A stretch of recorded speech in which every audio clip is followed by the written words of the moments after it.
I'm Jovelyn Richards, and I'm a affiliated member of the Playwright Center. And this workshop is about whose imagination are we living in? Whose imagination are we living in is something that I heard a couple years back that sparked me on a journey to understand that, particularly as it relates to artists.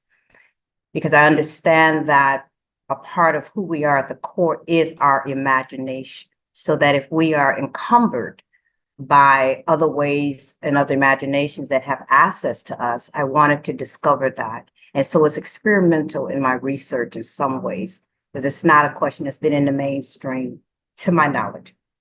So I wanted to introduce this class to other artists so that we can entertain and play inside our imagination, to hear each other's stories around imagination, to see what we came up to excavate, or even think of this, is there any possibility that what we're creating is a reactionary to the way we live our lives in the more dominant imagination? And if that's true, do we want to consciously choose to go on a self-exploration journey and to ask ourselves some fundamental questions, even if we don't know what those questions are, but to seek them out?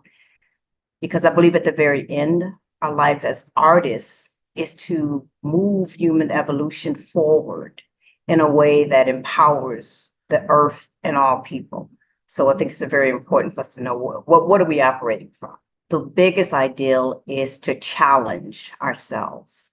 So some of the work that we explored inside of the workshop was created from a place of how diverse is our thinking?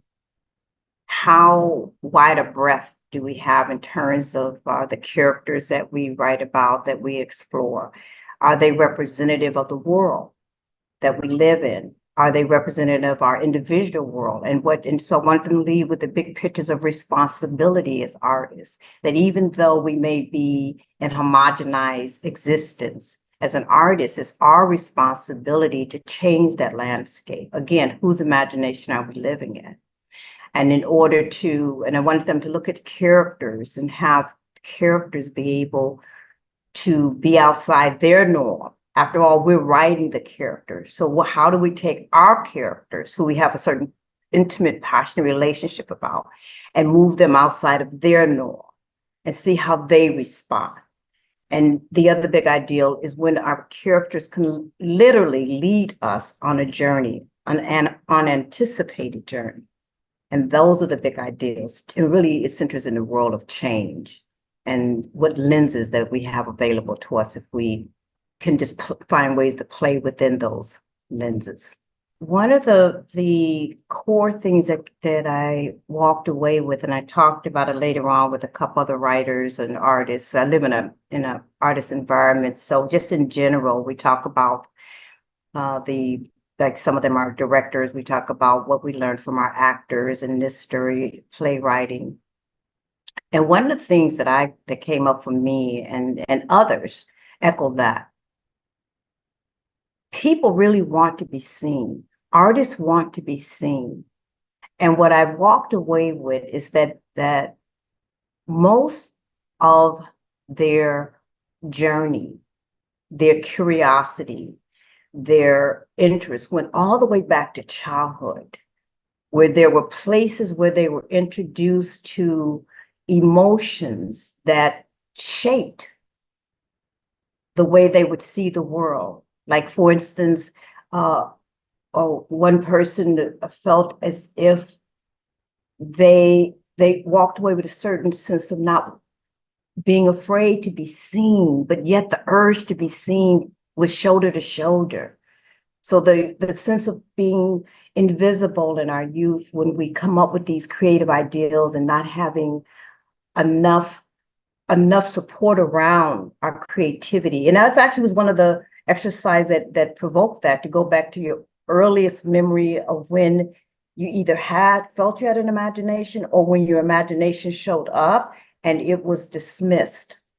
And so my takeaway was that many of the writers clearly had a moment of being in spaces, could have been in a classroom or home,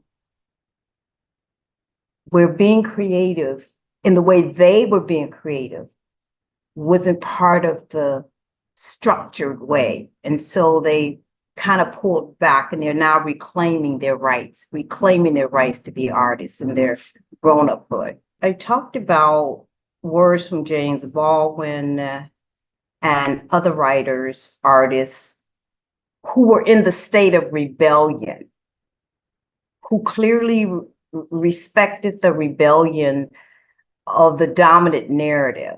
And when we see artists that are safely in their craft, they're safely in their craft, they have well established bio and backdrop and well-to-do fame. And I use James Baldwin as an example, and they still, regardless of all the accolades, they make it very clear, this is our responsibility to find out the world that we live in, and we are supposed to not just co-sign this world, that we're supposed to. And just the thought of hearing other artists, and that's one person that comes to mind, but there's so many others. There's Virginia Woolf, there's August Wilson, there's many artists who clearly, despite their fame, made it very clear there's a resistance.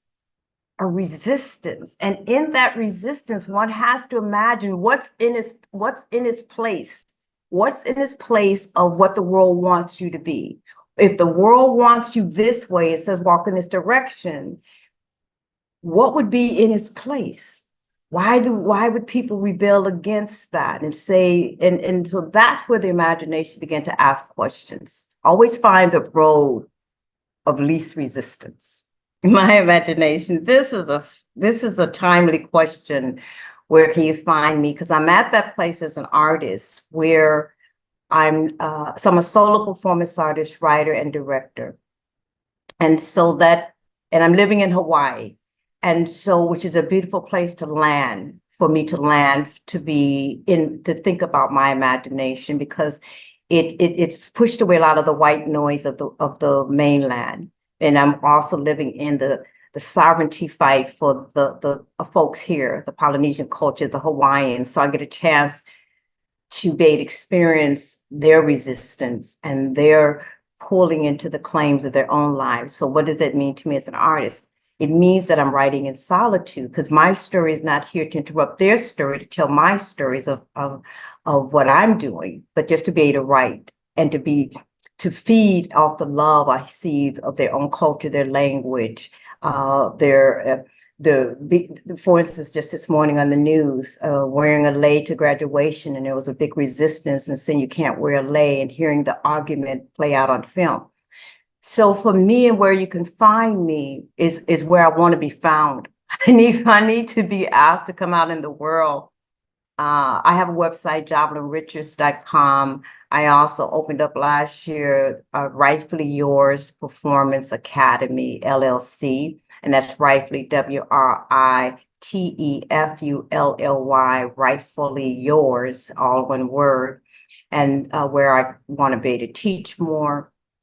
And let's see, I just got back from LA doing a solo piece. It's almost just Googling and finding each other, but I'm also wanting to figure out how do I get connected to be able to come and mount shows, other places, to be in residency somewhere else. So I'm looking for those opportunities, so that as many artists, how do we find our path, and how do we stumble upon the people that really need our particular way of creating art? So that's a good question I'm asking myself. Where's Waldo? Well, where's Jovelyn? Forget about Waldo. Waldo got a support system. Where's Jovelyn? I'm here, but you can always reach me. My email address is also the one, I have different ones, but the one that's most consistent since I lived in Minnesota for over 20 years is JovelynRichards@AOL.com. I'm always welcome people to email me and say, I enjoyed your conversation. I'm interested in learning more. What kind of stories do you mount on stage? Or what kind of solo work are you working on? And I am working on one right now. And I announced it at my birthday. I gave myself a surprise birthday party the other day. A surprise birthday party for Jovelyn, 50 people showed up. And I announced I'm starting a band. starting a band. Who knows where that journey's gonna take me from starting a band. The name of the band is called Ugly. And everything about that band, again, whose imagination do we live in? Every song, every sound, every story is going to be about the ugly truth of life. From the love stories where we want someone to find that part of us, like the writers that I was working with, the part of them that they were disregarded, the ugly truth that they were disregarded at the moment of their creativity. Every song will be about the ugliness of that. And we live in a culture that hides the truth of peoples, the histories. As we see those banning of books and rights, it's going to be the ugly truth. And every song will be about that. It's the bands in town, the ugly. Ladies and gentlemen, ugly. It's a reclaim, rename, understand, and then to understand why we think what is ugly. Some things I believe is poetically lovely that we named ugly.